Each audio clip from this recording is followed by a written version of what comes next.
Sitholakale kulomkhukhu isidumbu sika Amantle Samane obeneminyaka eyisithupha ubudala.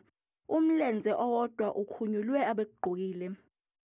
Kulomkhukhu beqashe Osolwa Odabuka eMozambique, kanti abanikazi balomqasho bathi lesi sigameko siyisifundo kubona.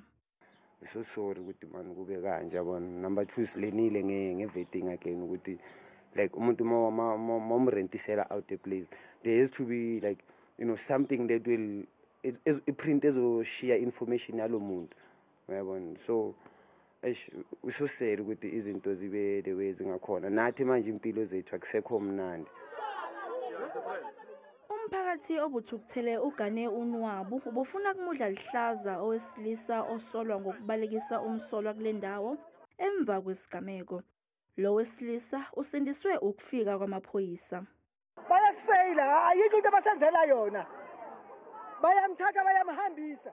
Baneqiniso lani ukuthi uye lo oyenze lento lo akusuyayenzile. Mabeka hamba naye lo muntu lo yangithi utakana phone. Sikikelekise kana phone manje sephuma phone.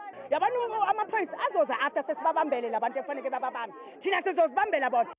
Ngokusho kwamaphoyisa, umsolwa useningizimu Afrika ngokungemthetho, kanti namanye amaphoyisa kwamanye amazwe aselunywe indlebe ngokuthungathwa kwakhe.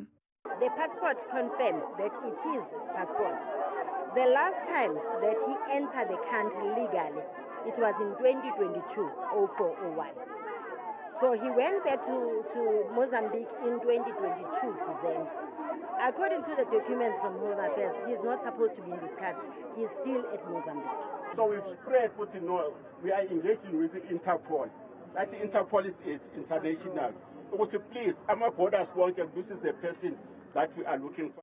Amaphoyisa anxusa noma ngabe ubani onolwazi ngalo wesilisa sesithombeni ukuba awalume indlebe, kanti kunxuswa nomphakathi ukuba ungabi nodlame njengoba uqhubeka nokuphuma inqina.